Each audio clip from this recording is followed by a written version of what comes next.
Hello, it's my Cypher guide on Breeze. I'm going to start off with defense on B, and then we'll move on to A, and then we'll do attack. I'm surprised I haven't done a Cypher guide yet on Breeze, but here I am. So this trip is one of the best trips you should be using. It's basically a trip I use basically every time, unless they have a Sova countering it or something like that. It's just a really annoying and breakable trip. Very annoying, and that's really good for us. Other trips you can pair with it. Sorry, I was going to place it. Other trips you can pair with it are going to be ones like over here by ladder. This place is called ladder. This trip is really good at getting kills because if they don't deal with it, then you can get kills through the Viper wall. Also, you can get ones over here in like this mid backside sort of area. Not mid backside, but you know what I mean, like the middle of the backside, where you're able to spray through this wall from like over by CT and broken wall. And then the other trip, which is like more of a safety measure type trip, if you're not sure you're going to have much mid control, then you can put a trip here. It basically just stops anyone from coming through tunnel. It's not the greatest, but it's one that, like, you know, if you don't really have the greatest of safety in mid, which you really should, you can place this trip here. Like maybe if they keep winning mid, but you like your team fighting for it, maybe that's a good time to place this trip. Next we'll talk about cameras. So with the cameras, there's only a couple I actually do. So there's one up here that you can do. You can also do it on any part of the wall over here as well, really. You don't have to do it on top. If anything, actually, the one on top, this one, is actually the most unsafe one. This one's probably the safest one, or one of the safer ones. Because what happens is, it's just... but basically the idea of this cam is that you want them to look up into a direction, right? Or just up in general, behind them, to deal with the cam. So then it makes it really hard for them to like come out properly. Like they're not looking at any other angles, they're looking at cam. So it's quite annoying to deal with, and really, really good for us, because it just makes it very, very awkward for them. Other cams you can do as well. I actually personally like this one on this leaf. And the reason why is because it cuts off the main with the pillar, and I can see both runouts. So it's really, really good if... Oh no, I'm sorry. By camera. It's really, really good if basically when they come out onto site, if I'm sitting here, I can spray them through the wall when I get tags and things like that. Or I can fight them if they're still tagged over here. If I don't get a tag, then but I see them like running out here, then I can fire this as they walk past. It's pretty, really good. It's pretty good. So I recommend using this cam over here. It will eventually break, but we are done with the cams here anyway, so thank God for that. Okay, so next we're going to talk about cages. And so the only really big cage that you need to know is there's one here that can help you defend, basically. Unfortunately, there's no like one-way cage here. It doesn't quite work. Very, very close to a one-way cage. It's very awkward positioning-wise with this box here now. So it doesn't quite work. The other one way that you should know is you want to go to this box, jump on top, into the corner, and aim at this top part of the brick, and there you go. Really easy one way. Yeah, it's really good to combine it with this trip as well. You can also put the trip closer if you want to, like put it here, and then yeah, really, really easy setup for like contesting tunnel, or like stopping people from contesting tunnel. And that's kind of it for B site. There's not really a huge else you can do. You can obviously put like cameras up here if you want to. You can also put camera up here if you want to as well. I see people do this cam a lot. I don't personally like it a huge amount. And then when it comes over here as well, there are actually some more cameras. I lied. But there is a camera here as well you can do when the rain starts. And the reason why this camera is good, you don't open it instantly. What happens is you just keep it there. And then if they play slow, and you're needing info in the mid round, your teammate have like maybe teammates have already cycled their abilities, their recon, the KO knife, whatever, and there's not enough information from that util. You can always open the cam and get info B main. It can be quite useful to have this cam. It does die for its info, but that's all you need it to get, so it's all good. Next I'll talk about mid. So there's a trip that you can do deep in mid, like this, the elbow one. I don't personally do it a whole lot. It's not really that useful. It usually gets shot anyway, and like you get like info basically from it. Basically, you don't really get like a trip or a kill with it, or like a detection or like scan with it, or a kill with it. And that's kind of it for like from B to mid. Otherwise, there's like this cam here, which you can place really easily. Valorant. And the purpose of this one is quite obvious, probably now, is that it stops the A rotation, or like you can see the A rotation. So if they all start A, then you can see when they rotate out and that kind of stuff. If they like to end A as well, but like to default, then you can actually use this cam to spot when they're actually starting to try to execute, or like just before they try to start to execute. It is quite easy to spot though if they are kind of looking mid from here. If they're looking mid over here, it is quite easy to spot with the red little light, quite contrasted against the colours of Breeze. But yeah, it is still fine. It does get you info, and rarely do they see it in a point where it actually matters, where they can actually change their mind. At least in my experience, obviously. Also in mid as well, you no longer have to place a trip over here. Old Breeze used to have to do that, but you don't have to do that anymore, so you have a lot more freedom. So you only have to play here really if you really want that A, if you really want this camera. Otherwise, you don't really have to play here. You can just play B or A. And speaking of A, we'll go over to A. So on A, there are a couple of things I like to do. I'll give you an example setup that I like to do. So it's a very kill type setup, but it's quite fun. Generally, it's quite fun. It's just a really fun setup for me personally. So the first thing is the cam. So the reason why I'm going over setup here and not like a bunch of options is because I don't generally play A that much. I only play A when I've got this specific plan in mind, or if I have maybe a different type of plan that's very specific. So I'm just going to show you like what I do when I run A, basically. It would help if I actually do the camera right. And there you go. This is the cam that I usually use. It's very, very common cam. Everyone used to use this cam some time ago. In fact, it used to be bugged at one point, I'm pretty sure, and unbreakable.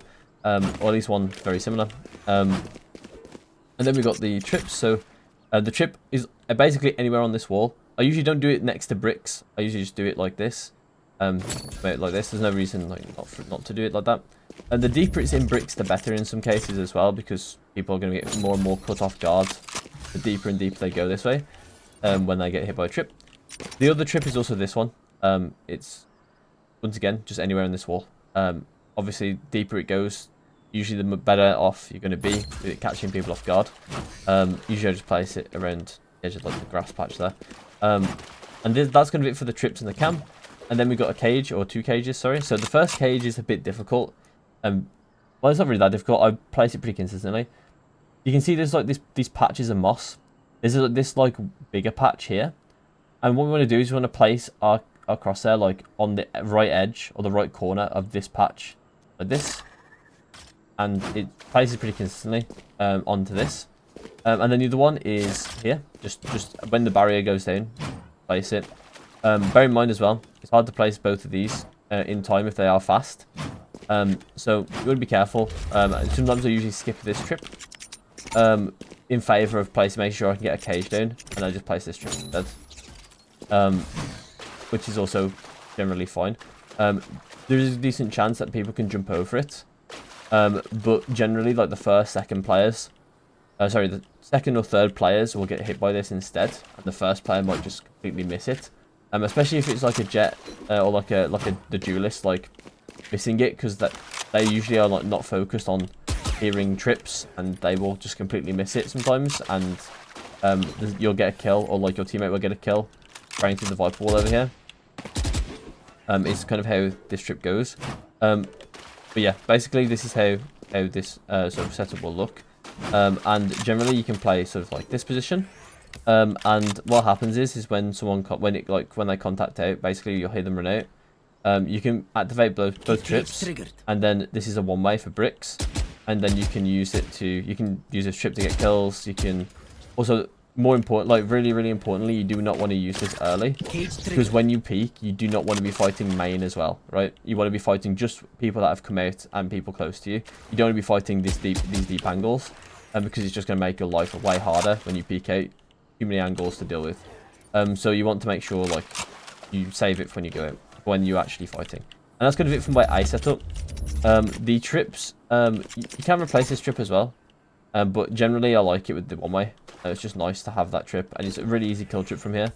But bear in mind, like, wait, if you change position, so if you decide to play over here, then all of a sudden the kill trip in bricks doesn't make much sense because you can't really kill them if they're in bricks from here, right? So maybe you want to do like a double kill trip somewhere else. So maybe you want to do like a kill trip here instead.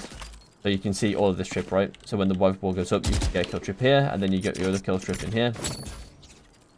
So then you can get both the kills with these trips here. So then instead of using a useless one way, like a useless trip, just seeing this person and not be able to shoot them. Want to make sure that we can use both our trips from our positions. So just bear that in mind. Very important. And that's kind of it for defense. So we'll move on to attack. Okay, so on attack, I'm going to start off with what trips you want to do for basically anti-flank. And then I'll talk about how I usually play out these things.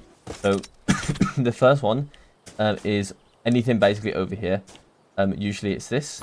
And then the other one, to anti-flank. I think a lot of people struggle with this over here. I see a lot of ones over here somewhere. And bear in mind that here, they're jumping this trip every time. And then over here, like, they can just see. And over here, they just go this way. So we want to make sure that we actually are getting the choke point. And the way to place this every time is you just want to aim at these three bricks. I just aim in between them. You get a trip that gets you. That gets anyone trying to crouch it or jump it. It's not jumpable. It's not crouchable.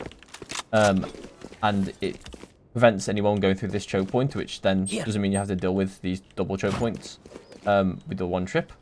And there is a weakness still in that anyone with mobility that can get on top of here can do so and get through the trip. So jets, raises. I'm not sure if Yoru can do it with his clone TP. He might be able to. I don't actually 100% know. It might be. Well, even then, there's a still ceiling there in some capacity. So, yeah, basically they can only get through this if they have some mobility. So that means there's going to be some teams that are completely locked out from actually flanking you from using this trip. Next we'll talk about cams. So these trips are going to be the ones that I usually always use. So I'm always going to be starting her in here anyway to place this trip. Usually how it ends up. And so there's also a cam here as well. Let me just go up the thing a bit over here. And this just sees up here. It also sees people walking out mid if they don't go elbow. So yeah, really useful trip. Really useful cam. We see a lot early on. That's pretty much it for like how I play sort of attack for the most part. Like the very start of like buy phase. And then I'll probably have a lot of context for what I do, like my reads and that sort of stuff. But I'm going to show you like some things that I will like help my team with, or I'll do by myself. So one of the things that I can help my team with is smoking this cross. Basically, what you want to do is you want to run up to this wall and aim at the corner of this window. Cage triggered. And there you go. Gives you a really easy smoke to cross. Yeah, there you go. Pretty easy. Cage triggered. And then the next thing in mid that I want to do is I'll talk about this jump up because I think a lot of people haven't really talked about it. And basically, what this jump up is it's actually I actually think it's an advantage for the attackers. The reason why is because the only angle you really have to worry about is going to be this angle over here. And maybe something like deep mid. But generally, you probably shouldn't worry about it if you're all way up, like everyone's taking mid. If you are lurking, then this jump up can be quite risky. But you don't have to worry too much about this angle. So you want to make sure you're pre-aiming these angles over here. The reason why is because this guy can't do this unless they have elbow control. So if you have no elbow control, then you might want to not do this because there's going to be way too many angles. But if you do have elbow control, or if you know they don't have it, then you can do like jump ups like this and pre-aim angle over here. And obviously be careful that there could be top. Maybe if you have a cam, use this cam to make sure that they can't be there. Or if you see someone trying to cross out and they don't see the cam, then you can use it to pre-aim them, kill them. And there is also a really finicky age here. I don't know 100% if it's good or bad. I just want to make sure that I show it, just because then people can kind of make their own decisions. So what happens is, what I'm doing is I'm crouching in this corner, and I'm looking at this shadow. The shadow has like a little weird like V shape on it, like this V shape. And I'm just going to go down in the middle of the shadow, basically. And it's going to place it here. And when I use it, I can crouch, jump on top. And when I stand up, I can just about see over the cage. So I can get kills and they can barely see me. Obviously, the cage being there does raise like suspicions for them. So people probably will be like spraying the cage potentially. So it's not the greatest. I haven't actually used it in any games yet. I just thought it might be interesting. And then around defend. I haven't actually used it yet. Okay, so on A, what I usually do is I'm going to be placing a cage that like links up with my wall. And then go aggressive off it if I need to. If I don't, then usually I'm just going to be placing cages in like the choke point here and using it for post plant. Or I'm going to be using it to like play for my life. Like I'm going to cage like this and like sit in the smoke or try and get onto site and play pretty sneakily in my cages. And that's kind of it. For A, I'll also place a cam over the Viper wall like this as well to see everything. I usually won't put it too close to the edge because it means that the people door can shoot it. You can put it over here instead. People door can't shoot it. You get a little bit less info, but it doesn't really matter in the grand scheme of things. You can see all the things you need to see. Also, bear in mind that there are plenty of easily accessible orbs on this map for attack. You don't really need them as Cypher. You have a 6-cost ult, and your ult is situational and based on getting the kill. So don't worry too much about getting orbs on Cypher. You want them to go on your teammates instead. When it comes to attacking B, usually I'm going to place a cage in this sort of general area. It allows me to cross this way and isolate all the angles. So it allows me to isolate all the angles I need to worry about. Probably be better than me. In that technique. I'm warmed up or anything, so that's why it looks bad. But yeah, it allows you to isolate all these angles. You can also run through it, walk through it, and try and get fights, like similar how you would do on A. And then there are also some cams on this area as well. You can do. Use like this one, and then you can tag someone or just see where they are and just start spraying in the direction off minimap or off the scan. Yeah, that's pretty much it for attack on Cypher. Make sure you use these 2 trips. Trips are the best too. They basically allow you the most map control. This one is the most important one because I think a lot of people struggle in this area to get a good trip. So yeah, thanks for watching, and I'll see you in my next one.